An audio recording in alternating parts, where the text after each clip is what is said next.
ഇന്നിപ്പോൾ സർക്കാരിൻ്റെ ഭാഗത്തു നിന്ന് ഒരു കത്ത് കൊടുത്തു വിട്ടിട്ടുണ്ടല്ലോ. വിദ്യാഭ്യാസ മന്ത്രിയെ എൻ ഷംസുദ്ദീൻ ഒപ്പുവെച്ച ഔദ്യോഗിക കുറിപ്പിൽ സർക്കാർ നിങ്ങളുടെ ആവശ്യങ്ങൾ പരിഗണിക്കാമെന്നും പരിഹാര നടപടികൾ സ്വീകരിക്കാൻ സർക്കാർ സന്നദ്ധമാണ് എന്നും അതിന് 2 മാസത്തെ സാവകാശം വേണം എന്നുമൊക്കെയാണ് പറഞ്ഞിരിക്കുന്നത്. നിങ്ങൾ സമരം തുടരാൻ തന്നെയാണോ തീരുമാനം?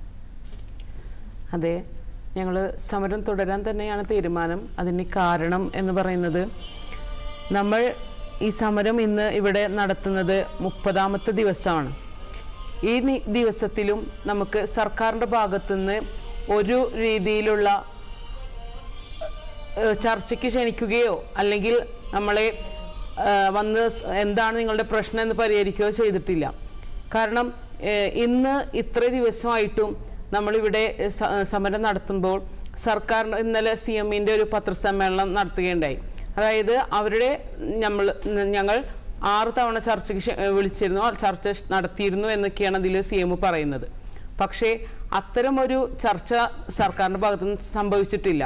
ഞങ്ങൾ സെക്രട്ടേറിയറ്റിൽ പോയി പാസ് എടുത്ത് ഞങ്ങൾ മുഖ്യമന്ത്രിയുടെ നിലപാട് എന്താണ് അല്ലെങ്കിൽ വിദ്യാഭ്യാസ മന്ത്രിയുടെ നിലപാട് എന്താണ് എന്നറിയാൻ അങ്ങോട്ട് പോയി കാര്യങ്ങൾ അന്വേഷിച്ചപ്പോഴാണ് സർക്കാരിൻ്റെ ഭാഗത്തുനിന്ന് പറഞ്ഞത്, ഞങ്ങൾ നിങ്ങളുടെ കാര്യം പഠിക്കുകയാണ്, ഇനിയും ഞങ്ങൾക്ക് 2 മാസം സമയം വേണം. ഈ 2 മാസം സമയം സർക്കാർ ചോദിക്കുന്നുണ്ടെങ്കിലും ഈ 2 മാസത്തിന് ശേഷം നമുക്ക് അനുകൂലമായൊരു മറുപടി സർക്കാരിൻ്റെ ഭാഗത്തുനിന്ന് കിട്ടുമെന്നൊരു പ്രതീക്ഷ ആ വാക്കുകളിൽ ഞങ്ങൾക്ക് കണ്ടില്ല. അതുകൊണ്ടാണ് ഞങ്ങൾ സമരം വീണ്ടും ശക്തിയായിട്ട് നടത്താനായിട്ട് തീരുമാനിച്ചതും വളർമതി എന്ന ടീച്ചർ നിരാഹാര സത്യാഗ്രഹത്തിലേക്ക് കടക്കുകയും ചെയ്തത്. ഓക്കെ, നിങ്ങൾ എന്തായാലും 1 മാസത്തോളമായിട്ട് ഇവിടെ സെക്രട്ടേറിയറ്റിന് മുകളിൽ വെയിലും മഴയും ഒക്കെ കൊണ്ട് സമരത്തിലാണ്. നേരത്തെ സൂചിപ്പിച്ചു സർക്കാർ പ്രതിനിധികളോ മന്ത്രിമാരോ ആരും ചർച്ചയ്ക്ക് തയ്യാറായില്ല, നിങ്ങൾ അങ്ങോട്ട് പോയതാണ് എന്ന്. എന്നാലും മുഖ്യമന്ത്രി കൃത്യമായിട്ട് പറഞ്ഞു നിങ്ങളുമായിട്ടുള്ള ചർച്ച തുടരും എന്നാണ്. അപ്പോൾ അതിലൊരു എന്തെങ്കിലും ആശയക്കുഴപ്പമുണ്ടായോ, അതോ നിങ്ങൾ ചർച്ചയ്ക്ക് മുന്നോട്ട് വന്നിട്ടും സർക്കാർ തയ്യാറാകാത്തതാണോ? എന്താണ് ശരിക്കും സംഭവിച്ചത്? ഇപ്പോൾ ഞങ്ങളുടെ പ്രധാന ആവശ്യം എന്ന് പറഞ്ഞാൽ സർക്കാർ ഞങ്ങളെ ചർച്ചയ്ക്ക് വിളിക്കണം. അത് ചർച്ചയ്ക്ക് വിളിക്കുക എന്ന് പറഞ്ഞാൽ നമ്മളെ വെറുതെ എന്തെങ്കിലും ഞങ്ങൾ അങ്ങോട്ട് പോയി സംസാരിക്കുമ്പോൾ എന്തെങ്കിലും പറയുകയല്ല. സർക്കാരിൻ്റെ ഇപ്പോൾ മുഖ്യമന്ത്രി ഉൾപ്പെടെ വിദ്യാഭ്യാസ മന്ത്രി, പൊതുവിദ്യാഭ്യാസ ഡയറക്ടർ, സെക്രട്ടറി, ഞങ്ങളുടെ വിഷയങ്ങൾ അറിയുന്നത് പൊതുവിദ്യാഭ്യാസ ഡയറക്ടർ, സെക്രട്ടറി എന്നിവർക്കൊക്കെയാണ്. അപ്പോൾ അവരെയും ഞങ്ങളെ സമരസമിതിയിലെ അംഗങ്ങളെയും ഉൾപ്പെടുത്തി സർക്കാർ ഞങ്ങളുടെ പ്രശ്നങ്ങൾ പരിഹരിക്കാൻ വേണ്ടി ചർച്ചയ്ക്ക് വിളിക്കണം. അതുപോലെ തന്നെ നമ്മുടെ പ്രധാന ആവശ്യങ്ങളാണ്, ഇപ്പോൾ സർക്കാർ സ്കൂളുകളിൽ കുട്ടികൾ കുറയുന്നു എന്നുള്ളത് സത്യമാണ്. അപ്പോൾ ആ ഒരു പ്രശ്നം പരിഹരിക്കാൻ, അതായത് നിലവിലുള്ള അധ്യാപകരെ കൂടി അതിൽ സർവീസിൽ നിലനിർത്തണമെന്നുണ്ടെങ്കിൽ നമുക്ക് 1:25 എന്ന് പറഞ്ഞ ഒരു റേഷ്യോ സർക്കാർ അംഗീകരിച്ചെങ്കിലേ ഇപ്പോൾ നിലവിലുള്ള അധ്യാപകർക്ക് പോലും സ്ഥിരതയുള്ള ജോലി ലഭിക്കുകയുള്ളൂ.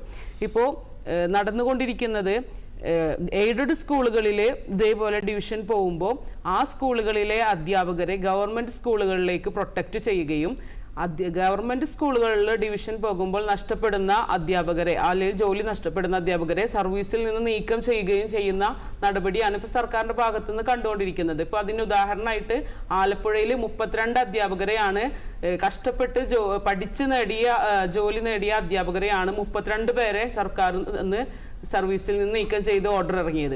പല പ്രതിഷേധങ്ങളുടെയും ഒടുവിലാണ് ആ ഒരു തീരുമാനം മരവിപ്പിച്ചത് സർക്കാർ.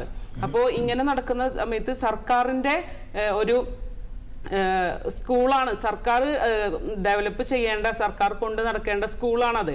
അപ്പോൾ അങ്ങനെയുള്ള സ്കൂളിൻ്റെ കാര്യങ്ങൾ സർക്കാരിൻ്റെ ഭാഗത്തു നിന്നുള്ള ഒരു ഇടപെടൽ മൂലം തന്നെയാണ് വളർന്നു കൊണ്ടുപോവുള്ളൂ.